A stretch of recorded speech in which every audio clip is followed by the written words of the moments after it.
ಇದು ಸಂಪೂರ್ಣವಾಗಿ ದೇಹನ ರಕ್ಷಣೆ ಮಾಡಿ ಗಾಳಿ, ಮಳೆ, ಬಿಸಿಲು, ವೈರಸ್ಸು, ಬ್ಯಾಕ್ಟೀರಿಯಾ, ಕೀಟಾಣು ಇದೆಲ್ಲದರಿಂದ ನಮ್ಗೆ ರಕ್ಷಣೆ ಕೊಡುತ್ತೆ. ಹೀಗಾಗಿ ಮೊದಲು ಕಾಯಿಲೆ ಏನೇ ಬಂದರೂ ಅದು ಚರ್ಮಕ್ಕೆ ಬರುತ್ತೆ. ಅದರಿಂದ ಯಾವುದೇ ವೈರಸ್ಸು, ಬ್ಯಾಕ್ಟೀರಿಯಾ ಬಂದ್ರೂ ಇದ್ರ ಮುಖಾಂತರನೇ ಹಾದು ಹೋಗಬೇಕು. ಆವಾಗ ನಮಗೆ ಕಾಯಿಲೆ ಶುರು ಆಗುತ್ತೆ. ಕಾಯಿಲೆ ಅಂದ್ರೇನು? ದೇಹದ ಪ್ರತಿರೋಧ. ನಾವು ಏನು ರೆಸಿಸ್ಟ್ ಮಾಡ್ತೀವಿ ಆ ಫೈಟಿಂಗ್ನೇ ನಾವು ಕಾಯಿಲೆ ಅಂತ ಹೇಳೋದು. ಪದೇ ಪದೇ ನಿಮಗೆ ಕುರ ಬರ್ತಾ ಇದ್ದರೆ ಮೊದಲು ನೀವು ಶುಗರ್ ಚೆಕ್ ಮಾಡಿಸ್ಕೊಳ್ಳಿ ಅಂತೀವಿ.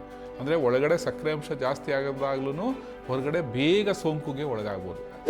ಅಲ್ಪ ಕಾಲದಲ್ಲಿ ಚರ್ಮದ ತೊಂದರೆ, ಇವ ಎಕ್ಸಿಮಾ ಮತ್ತು ಇನ್ಫೆಕ್ಷನ್ನು ಅದೆಲ್ಲ ಸ್ವಲ್ಪ ದಿನ ಇದ್ದು ಆಮೇಲೆ ಹೊರಟೋಗುತ್ತೆ. ಆದರೆ ಕೆಲವೊಂದು ತುಂಬ ವರ್ಷ ಕಾಡುತ್ತೆ ಮನುಷ್ಯನ. ಮತ್ತು ನಾವು ಯಾವುದೇ ದೀರ್ಘಾವಧಿ ಕಾಯಿಲೆ ತಗೊಳ್ಳಿ, ಅದರದ್ದು ಹಿಸ್ಟ್ರಿ ಒಂದು ತೆಗಿತಾ ಹೋದರೆ ಮೊದಲು ಚರ್ಮದಲ್ಲೇ ಕಾಣಿಸ್ಕೊಂಡಿರುತ್ತೆ. ಮುಖ್ಯವಾಗಿ ಸೌಂದರ್ಯ ವರ್ಧಕ ಅಂತ ಏನು ಹೇಳ್ತೀವಿ, ಅದನ್ನು ತುಂಬ ಅತಿಯಾಗಿ ಬಳಸೋದು ಬಹಳ ದೇಹಕ್ಕೆ ಹಾನಿಕಾರಿ.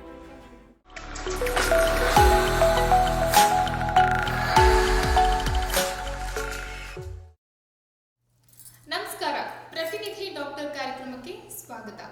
ನಾನು ಶಾಲಿನಿ ಮಂಜುನಾಥ್. ವೀಕ್ಷಕರೇ, ಈ ಸ್ಕಿನ್ ಅನ್ನುವಂಥದ್ದು ಎಷ್ಟು ಮುಖ್ಯ ಅಲ್ವಾ ಮನುಷ್ಯನಿಗೆ? ಅದರಲ್ಲೂ ಎಸ್ಪೆಷಲಿ ಹುಡುಗಿರು ಸಿಕ್ಕಾಪಟ್ಟೆ ಕೇರ್ ಮಾಡ್ತಾರೆ. ಒಂದು ಹೊರಗಡೆ ಹೋಗ್ಬೇಕಾದ್ರೂ ಕೂಡ ಏನು ಟ್ಯಾನ್ ಆಗ್ತೀನಿ ಅಂತ ಹೇಳಿ ಫೇಸ್ ಕವರ್ ಮಾಡ್ಕೊಳ್ಳೋದಾಗಿರ್ಬೋದು, ಸ್ಕಿನ್ನ ಪೂರ್ತಿ ಕವರ್ ಮಾಡಿಕೊಂಡು ಆಚೆ ಓಡಾಡ್ತೀವಿ. ಈ ಸ್ಕಿನ್ ಅನ್ನುವಂಥ ವಿಚಾರ ಬಂದಾಗ ಕೆಲವರು ಸಿಕ್ಕಾಪಟ್ಟೆ ಸೆನ್ಸಿಟಿವ್ ಆಗಿರ್ತಾರೆ. ಮತ್ತೆ ತುರಿಕೆ ಸ್ಟಾರ್ಟ್ ಆಗ್ಬೋದು, ಅಥವಾ ವೈಟ್ ಪ್ಯಾಚಸ್ ಆಗ್ಬೋದು. ಈ ಥರ ಚರ್ಮ ಕಾಯಿಲೆಗಳಿಗೆ ಅದು ಟರ್ನ್ ಆಗ್ತಾ ಹೋಗುತ್ತೆ. ಈ ಚರ್ಮ ಕಾಯಿಲೆ ಅಂದರೆ ಏನು, ಯಾಕೆ ಬರುತ್ತೆ, ಇದ್ರ ಬಗ್ಗೆ ಇವತ್ತು ನಾವು ಮಾತನಾಡ್ತಾ ಇದ್ದೀವಿ.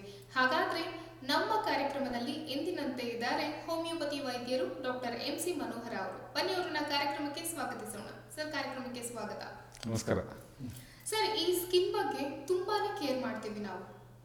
ಅದರಲ್ಲೂ ಈ ಚರ್ಮ ಕಾಯಿಲೆಗಳು ಯಾವಾಗ ಬರುತ್ತೆ, ಹೇಗೆ ಬರುತ್ತೆ ಅನ್ನುವಂಥ ಮಾಹಿತಿನೇ ಇರೋದಿಲ್ಲ. ಒಂದೊಂದು ಸಣ್ಣ ಪ್ಯಾಚಸ್ನ ನಾವಾಗಲೇ ಹೇಳ್ದಾಗೇನೆ ವೈಟ್ ಪ್ಯಾಚಸ್ ಆಗಿರ್ಬೋದು, ಅಥವಾ ಸಣ್ಣ ಗುಳ್ಳೆಗಳ ಥರ ಇರಬಹುದು. ಈ ಥರ ಬಂದು ಅದು ಕಾಯಿಲೆಗೆ ಟರ್ನ್ ಆಗಿರುತ್ತೆ. ಹೇಗೆ ಸ್ಟಾರ್ಟ್ ಆಗುತ್ತೆ ಸರ್ ಇದು? ಅದಕ್ಕೆ ಮೊದಲು ಚರ್ಮದ ಕೆಲಸ ಏನು ಅಂತ ಒಂದು ಚಿಕ್ಕದಾಗಿ ಹೇಳ್ತೀನಿ. ಚರ್ಮದ ಕೆಲಸ ಏನಂದರೆ, ಅದು ನಮ್ಮ ದೇಶದ ಕೋಟೆ ಇದ್ದಂಗೆ, ಬಾರ್ಡ್ರ್ ಇದ್ದಂಗೆ. ಇವಾಗ ನೋಡಿ, ಅದು ನಮ್ಮ ದೇಹದ ಒಳಗಿನ ಭಾಗಗಳಿಗೂ ಮತ್ತು ಪರಿಸರದಲ್ಲಿರೋ ವಾತಾವರಣಕ್ಕೂ ಒಂದು ಕನೆಕ್ಷನ್ ಅದು ಅಲ್ವಾ. ಅದಕ್ಕೆ ನೋಡಿ, ಇದನ್ನು ನಾವು ಪಂಚೇಂದ್ರಿಯಗಳಲ್ಲಿ ತುಂಬ ಮುಖ್ಯವಾದ ಅಂಗ ಅಂತ ಹೇಳ್ತೀವಿ. ಚರ್ಮ ಇಲ್ಲ ಅಂದರೆ ದೇಹದ ಎಲ್ಲ ಭಾಗಗಳು ಎಕ್ಸ್ಪೋಸ್ ಆಗಿಬಿಡ್ತಾಯಿತ್ತು. ಬ್ಯಾಕ್ಟೀರಿಯಾ, ವೈರಸ್ಸು ಎಲ್ಲ ನೇರವಾಗಿ ನಮಗೆ ದಾಳಿ ಮಾಡಿಬಿಡ್ತಾಯಿತ್ತು. ಇದಿರೋದ್ರಿಂದ ಏನಾಗುತ್ತೆ, ಇದು ಕೋಟೆ ಥರ, ಸೈನಿಕರ ಥರ. ಇದು ಸಂಪೂರ್ಣವಾಗಿ ದೇಹನ ರಕ್ಷಣೆ ಮಾಡಿ ಗಾಳಿ, ಮಳೆ, ಬಿಸಿಲು, ವೈರಸ್ಸು, ಬ್ಯಾಕ್ಟೀರಿಯಾ, ಕೀಟಾಣು ಇದೆಲ್ಲದರಿಂದ ನಮ್ಗೆ ರಕ್ಷಣೆ ಕೊಡುತ್ತೆ. ಹೀಗಾಗಿ ಮೊದಲು ಕಾಯಿಲೆ ಏನೇ ಬಂದರೂ ಅದು ಚರ್ಮಕ್ಕೆ ಬರುತ್ತೆ. ಇವಾಗ ನೋಡಿ, ಚರ್ಮ ಕಾಯಿಲೆ ಏನಕ್ಕೆ ಬರುತ್ತೆ ಅಂದರೆ, ಇದು ಸುಮಾರೊಂದು ನಿಮ್ಗೆ ಕಾಣ್ತಿದ್ದಿಲ್ಲ ಚರ್ಮ, ಇದು ಬರೀ ಒಂದೇ ಲೇಯರ್ ಅಲ್ಲ, ಇದು ಒಳಗಡೆ ನಮಗೆ 7 ಲೇಯರ್ ಇದೆ. ಸೂಕ್ಷ್ಮವಾಗಿ ಗಮನಿಸಿದ್ರೆ ನೀವು ಮೈಕ್ರೋಸ್ಕೋಪಲ್ಲಿ 7 ಲೇಯರ್ ಇರುತ್ತೆ. ಪ್ರತಿಯೊಂದು ಲೇಯರ್ಗೂ ಅದರದ್ದೇ ಆದ ಕೆಲಸ ಇದೆ. 7 ಸುತ್ತಿನ ಕೋಟೆ ಅಂತಾರಲ್ಲ ಹಾಗೆ 7 ಪದರಗಳ ಒಂದು ಚರ್ಮ ಇದು. ಅದರಿಂದ ಯಾವುದೇ ವೈರಸ್ಸು, ಬ್ಯಾಕ್ಟೀರಿಯಾ ಬಂದ್ರೂ ಇದ್ರ ಮುಖಾಂತರನೇ ಹಾದು ಹೋಗಬೇಕು. ಹಾಗಾಗಿನೇ ಇದು ಆದಷ್ಟು ಪ್ರತಿರೋಧ ಒಡ್ಡುತ್ತೆ.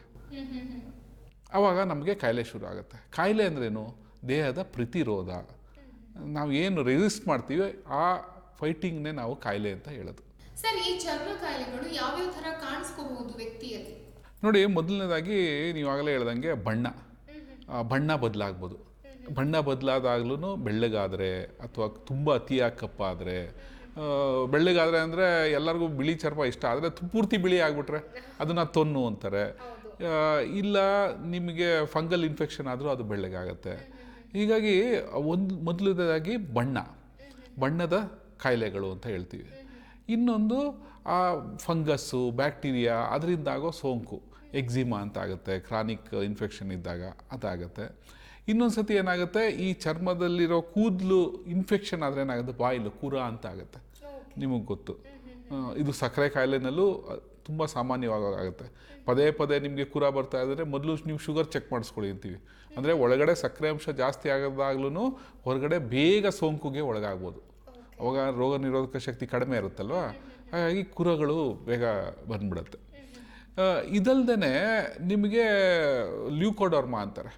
ಪೂರ್ತಿ ಬೆಳ್ಳಗಾಗ್ಬಿಟ್ಟಿರುತ್ತೆ, ತೊನ್ನು ಅಂತಾರಲ್ಲ ಅದಾಗುತ್ತೆ. ಇನ್ನೊಂದು ಹರ್ಪೀಸ್ ಅಂತ ಆಗುತ್ತೆ, ಕೇಳಿದಿರಲ್ವ, ಹರ್ಪೀಸ್ ಆಗ್ಬಿಟ್ಟಿದೆ ಅಂತ ಹೇಳ್ತಾರೆ.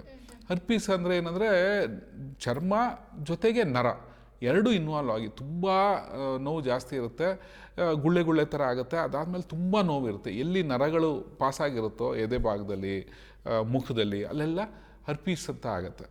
ಇದು ಕೂಡ ಚರ್ಮದ ಕಾಯಿಲೆನೇ. ಚರ್ಮದ ಕಾಯಿಲೆಗಳಲ್ಲಿ ಅಲ್ಪಕಾಲೀನ ಮತ್ತು ದೀರ್ಘಕಾಲೀನ ಅಂತಿದೆ. ಅಂದರೆ ಅಕ್ಯೂಟ್ ಮತ್ತು ಕ್ರಾನಿಕ್ ಅಂತ. ಅಲ್ಪಕಾಲೀನದಲ್ಲಿ ಚರ್ಮದ ತೊಂದರೆ ಇವ ಎಕ್ಸಿಮಾ ಮತ್ತು ಇನ್ಫೆಕ್ಷನ್ನು ಅದೆಲ್ಲ ಸ್ವಲ್ಪ ದಿನ ಇದ್ದು ಆಮೇಲೆ ಹೊರಟೋಗುತ್ತೆ. ಆದರೆ ಕೆಲವೊಂದು ತುಂಬ ವರ್ಷ ಕಾಡುತ್ತೆ ಮನುಷ್ಯನ. ಉದಾಹರಣೆಗೆ ಸೋರಿಯಾಸಿಸ್ ಅಂತ ಬರುತ್ತೆ. ಅದೇನಾಗುತ್ತೆ ಅಂದರೆ ದೇಹ ಉತ್ಪಾದನೆ ಆಗಿ ಹೊಸ ಚರ್ಮ ಬರೋಕ್ಕೆ ನಮಗೆ 28 ದಿವಸ ಬೇಕು. ಆದರೆ ಇದು 7 ದಿವಸಕ್ಕೆ ಹೊರಗಡೆ ಬಂದ್ಬಿಡುತ್ತೆ. ಈಗ 7 ತಿಂಗಳಿಗೆ ಹುಟ್ಟವನು ಅಂತಾರಲ್ಲ, ಅದಕ್ಕೆ ಶಕ್ತಿ ಇರಲ್ಲ ಅಲ್ವಾ. ಅದಕ್ಕೇನು ಮಾಡ್ತಾರೆ, ಇನ್ಕ್ಯುಬೇಟ್ರಲ್ಲಿ ಇಡ್ತಾರೆ, ಶಾಖ ಕೊಡ್ತಾರೆ. ಅದೇ ಥರ ಅದಕ್ಕೆ ಶಕ್ತಿನೇ ಇರಲ್ಲ, ಬೇಗ ಸೀಳ್ಕೊಂಬಿಡುತ್ತೆ, ಕ್ರ್ಯಾಕ್ ಆಗುತ್ತೆ, ರಕ್ತ ಬರುತ್ತೆ, ಉರಿ ಆಗುತ್ತೆ, ಪೌಡ್ರ್ ಥರ ಉದುರುತ್ತೆ. ಇದೆಲ್ಲ ಸೋರಿಯಾಸಿಸ್ ಲಕ್ಷಣ. ಸೋರಿಯಾಸಿಸ್ ಬಂದರೆ ನಿಮಗೆ 1 ತಿಂಗಳು 2 ತಿಂಗಳಿಗೆ ಹೋಗೋದೇ ಇಲ್ಲ, ವರ್ಷಾನುಗಟ್ಟಲೆ ಮನುಷ್ಯನ ಕಾಡುತ್ತೆ. ಹೀಗಾಗಿ ಇವೆಲ್ಲ ದೀರ್ಘಕಾಲೀನ ಕಾಯಿಲೆಗಳು. ತೊನ್ನು ಕೂಡ ದೀರ್ಘಕಾಲೀನ ಕಾಯಿಲೆ. ಮತ್ತು ಎಕ್ಸಿಮಾ ಅಂತಾರೆ, ಅದು ವರ್ಷಾನುಗಟ್ಟಲೆ ಕಾಡುತ್ತೆ. ಈ ಥರ ಚರ್ಮದಲ್ಲಿ ತುಂಬ ಕಾಯಿಲೆಗಳು ಇದೆ. ಇನ್ನೊಂದು ಈ ವೈಟ್ ಪ್ಯಾಚಸ್ ಅಥವಾ ಬ್ಲ್ಯಾಕ್ ಪ್ಯಾಚಸ್ ಎಲ್ಲ ಕಾಣಿಸ್ಕೊಳ್ಳುತ್ತೆ ಬಾಡಿಯಲ್ಲಿ, ಅದು ಯಾವ ಥರ ಸರ್? ತುಂಬ ವೈಟ್ ಪ್ಯಾಚಸ್ ಇದ್ದರೆ ಇದು ಒಂದು ಫಂಗಲ್ ಇನ್ಫೆಕ್ಷನ್ನು ಇರ್ಬೋದು. ಇನ್ನೊಂದು ಲ್ಯೂಕೋಡರ್ಮಾ ಅಂತೀವಿ, ಅಂದರೆ ತೊನ್ನು ಅಂತ. ದೇಹದಲ್ಲಿ ನಮಗೆ ಕಪ್ಪು ಬಣ್ಣ ಕೊಡೋದು ಮೆಲನಿನ್ ಅಂತ ಒಂದು ಹಾರ್ಮೋನ್. ಆ ಮೆಲನಿನ್ ಪ್ರೊಡ್ಯೂಸ್ ಮಾಡೋಂಥ ಒಂದು ಅಂಶ ಆ ದೇಹದಲ್ಲಿ ಕಡಿಮೆ ಆದಾಗ ಅಲ್ಲಿ ಪ್ಯಾಚ್ ಥರ ಕಾಣುತ್ತೆ. ಅದಕ್ಕೆ ತೊನ್ನು ಅಂತೀವಿ, ಲ್ಯೂಕೋಡರ್ಮಾ ಅಂತ ಇಂಗ್ಲೀಷಲ್ಲಿ ಹೇಳ್ತಾರೆ. ಇದು ಬಾಡಿಗೆ ಏನಾದರೂ ಬೇರೆ ಥರ ಏನಾದರೂ ಡ್ಯಾಮೇಜಸ್ ಏನಾದರೂ ಮಾಡುತ್ತಾ ಇಂಥ ಕಾಯಿಲೆಗಳು? ಹೇಗೆ? ಬೇರೆ ಥರ ತೊಂದರೆ ಆಗಲ್ಲ, ಆದರೆ ಕಾಸ್ಮೆಟಿಕಲಿ ತುಂಬ ಅಫೆಕ್ಟ್ ಮಾಡುತ್ತೆ. ಸರ್, ಇನ್ನು ನಮ್ಮ ಸ್ಕಿನ್ನನ್ನು ತುಂಬಾ ಹೆಲ್ತಿಯಾಗಿ ಇಟ್ಕೋಬೇಕು ಅಂತ ಹೇಳಿದ್ರೆ ನಾವು ಏನು ಮಾಡಬೇಕು? ತುಂಬ ಸುಲಭ. ಒಂದೇನೆಂದರೆ ನಮ್ಮ ಚರ್ಮದಲ್ಲಿ ಬರೀ ನೋಡೋಕ್ಕೆ ಚರ್ಮ ಕೂದಲು ಅಷ್ಟೇ ಅಲ್ಲ, ಅಲ್ಲಿ ಬೆವರಿನ ಗ್ರಂಥಿನೂ ಇರುತ್ತೆ. ಇದು ದೇಹದ ತಾಪಮಾನವನ್ನು ಕಾಪಾಡಿಕೊಳ್ಳಲು ಬಹಳ ಮುಖ್ಯವಾದ ಒಂದು ಪಾತ್ರವನ್ನು ವಹಿಸುತ್ತೆ. ಹೀಗಾಗಿ ನಾವು ತುಂಬ ಕೆಲಸ ಮಾಡಿದ್ರೆ ಅತಿಯಾಗಿ ದೇಹದಲ್ಲಿ ಟೆಂಪ್ರೇಚರ್ ಜಾಸ್ತಿ ಆದರೆ ನಾವು ಬೆವರ್ತೀವಿ. ಆವಾಗ ದೇಹದ ತಾಪಮಾನ ನಾರ್ಮಲಿಗೆ ಬರುತ್ತೆ. ಆ ಬೆವರು ಗ್ರಂಥಿ ಸರಿಯಾಗಿ ಕೆಲಸ ಮಾಡಿದ್ರೆ ಅದರದ್ದೊಂದು ಇಡೀ ವಾತಾವರಣ ಚೆನ್ನಾಗಿರುತ್ತೆ. ಅದು ಕೆಲಸ ಮಾಡೋಕ್ಕೆ ಏನು ಮಾಡಬೇಕು, ನಾವು ದೈಹಿಕ ಕೆಲಸ ಮಾಡಬೇಕು, ಶ್ರಮ ಮಾಡಬೇಕು. ಆವಾಗ ದೇಹದಲ್ಲಿ ಚರ್ಮದ ಆರೋಗ್ಯನೂ ಕೂಡ ಚೆನ್ನಾಗಾಗುತ್ತೆ. ಓಕೆ ಸರ್, ಇನ್ನೊಂದು ಈ ಕೆಮಿಕಲ್ ಮಿಕ್ಸ್ ಆಗಿರುವಂತಹ ಕ್ರೀಮ್ ಏನಾದರೂ ಯೂಸ್ ಮಾಡಿದ್ರೆ ಈ ಥರ ಆಗಬಹುದಾ, ಹೇಗೆ? ಮುಖ್ಯವಾಗಿ ಸೌಂದರ್ಯ ವರ್ಧಕ ಅಂತ ಏನು ಹೇಳ್ತೀವಿ, ಅದನ್ನು ತುಂಬ ಅತಿಯಾಗಿ ಬಳಸೋದು ಬಹಳ ದೇಹಕ್ಕೆ ಹಾನಿಕಾರಿ. ಇವಾಗ ಕೆಲವರು ನಾಟಕದಲ್ಲಿ ಮಾಡ್ತಾರೆ, ಪಿಕ್ಚರಲ್ಲಿ ಮಾಡ್ತಾರೆ, ಅವ್ರಿಗೆ ಅನಿವಾರ್ಯ, ಅವ್ರು ಹಾಕ್ಕೊಳ್ಳಿ ಸ್ವಲ್ಪ ಕಾಲಕ್ಕೆ. ಆದರೆ ದಿನ ಅದೇ ಮಾಡ್ತಾಯಿದ್ರೆ ಏನಾಗುತ್ತೆ, ಆ ರಾಸಾಯನಿಕಗಳು ಚರ್ಮನ ಡ್ಯಾಮೇಜ್ ಮಾಡ್ತಾ ಇರುತ್ತೆ. ಇದರಿಂದ ದೀರ್ಘಾವಧಿಯಲ್ಲಿ ನಿಮ್ಮ ತ್ವಚೆ ತುಂಬ ಹಾಳಾಗುತ್ತೆ. ಸರ್, ಇನ್ನು ನಿಮ್ಮ ಹೋಮಿಯೋಪತಿಯಲ್ಲಿ ಚಿಕಿತ್ಸೆ ಹೇಗಿರುತ್ತೆ ಇದಕ್ಕೆ? ಹೋಮಿಯೋಪತಿಯಲ್ಲಿ ಮಾಮೂಲಿನಾಗೆ ನಾವು ಚರ್ಮಕ್ಕೆ ಅಂತ ಏನೂ ಔಷಧಿ ಕೊಡಲ್ಲ, ಆ ವ್ಯಕ್ತಿಗೆ ಔಷಧಿ ಕೊಡ್ತೀವಿ. ಅಂದರೆ ಅವನಿಗೆ ಯಾಕೆ ಈ ಚರ್ಮದ ಕಾಯಿಲೆ ಬಂತು, ಮುಖ್ಯವಾಗಿ ಸಂಬಂಧಗಳಲ್ಲಿ ಏನಾದರೂ ತೊಂದರೆ ಇದೆಯಾ, ತಂದೆ ತಾಯಿ ಜೊತೆ, ಹೆಂಡತಿ ಜೊತೆ ಸಂಸಾರದಲ್ಲಿ ಏನಾದ್ರು ತೊಂದರೆ ಇದೆಯಾ, ಸ್ನೇಹಿತರ ಜೊತೆ ಏನಾದ್ರು ತೊಂದರೆ ಇದೆಯಾ. ಮುಖ್ಯವಾಗಿ ಏಕೆಂದರೆ ಚರ್ಮ ನಾನು ಆಗಲೇ ಹೇಳಿದಾಗೆ ಸಂಬಂಧ ಬೆಳೆಸುತ್ತಿದ್ದು, ದೇಹದ ಅಂಗ ಮತ್ತು ಪರಿಸರದ ಜೊತೆ ಒಂದು ಸಂಬಂಧವನ್ನು ಮೇಂಟೈನ್ ಮಾಡುತ್ತೆ ಚರ್ಮ. ಅದೇ ಥರ ನಮ್ಮ ಸಂಬಂಧಗಳಲ್ಲಿ ಏನಾದ್ರು ತೊಂದರೆ ಆಗಿದ್ದರೆ ಮೊದಲು ತೊಂದರೆ ಆಗೋದು ಚರ್ಮಕ್ಕೆ. ಮತ್ತು ನಾವು ಯಾವುದೇ ದೀರ್ಘಾವಧಿ ಕಾಯಿಲೆ ತಗೊಳ್ಳಿ, ಅದರದ್ದು ಹಿಸ್ಟ್ರಿ ಒಂದು ತೆಗಿತಾ ಹೋದರೆ ಮೊದಲು ಚರ್ಮದಲ್ಲೇ ಕಾಣಿಸ್ಕೊಂಡಿರುತ್ತೆ. ಅದಕ್ಕೇನೋ ಆಯಿಂಟ್ಮೆಂಟ್ ಹಚ್ಚಿ ಏನೇನೋ ಔಷಧಿ ಹಚ್ಚಿ ಅದನ್ನು ಸಪ್ರೆಸ್ ಮಾಡಿರ್ತೀವಿ, ಅದನ್ನು ಮೇಲ್ಗಡೆಯಿಂದ ಒಳಗಡೆ ಕಳಿಸಿರ್ತಾರೆ. ಆವಾಗ ಒಳಗಡೆಯ ಅಂಗಗಳು ಡ್ಯಾಮೇಜ್ ಆಗೋಕ್ಕೆ ಶುರು ಆಗಿರುತ್ತೆ. ಹೀಗಾಗಿ ಚರ್ಮದ ಕಾಯಿಲೆ ಬರೀ ಚರ್ಮ ಅಷ್ಟೇ ಅಲ್ಲ, ಮಾನಸಿಕವಾಗೂ ಅವನಿಗೇನು ತೊಂದರೆ ಆಗ್ತಿದೆ, ಆತಂಕ ಏನಿದೆ, ಭಯ ಏನಿದೆ, ಸಂಬಂಧಗಳಲ್ಲಿ ಏನು ತೊಂದರೆ ಆಗ್ತಿದೆ, ಇದೆಲ್ಲ ಗಮನಿಸಿ ನಾವು ಅವನಿಗೆ ಹೊಂದುವಂಥ, ಅವನ ವ್ಯಕ್ತಿತ್ವಕ್ಕೆ ಹೊಂದುವಂಥ ಹೋಮಿಯೋಪತಿ ಔಷಧಿ ಕೊಡ್ತೀವಿ. ಹಾಗೆ ಕೊಟ್ಟಾಗ ಅವನಲ್ಲಿ ರೋಗ ನಿರೋಧಕ ಶಕ್ತಿ ಹೆಚ್ಚಾಗಿ ದೇಹನೇ ಆ ಚರ್ಮದ ಕಾಯಿಲೆಗಳನ್ನ ವಾಸಿ ಮಾಡಿಕೊಡುತ್ತೆ. ಸರ್, ಇಷ್ಟೊತ್ತು ಆ ಚರ್ಮ ಕಾಯಿಲೆಗಳ ಬಗ್ಗೆ ಒಂದಿಷ್ಟು ಸಲಹೆ ಮತ್ತು ಮಾಹಿತಿಯನ್ನು ಕೊಟ್ಟಿದ್ದೀರಿ. ಈ ಒಂದು ಸಂಚಿಕೆಯಲ್ಲಿ ಧನ್ಯವಾದಗಳು ಸರ್. ನಮಸ್ಕಾರ.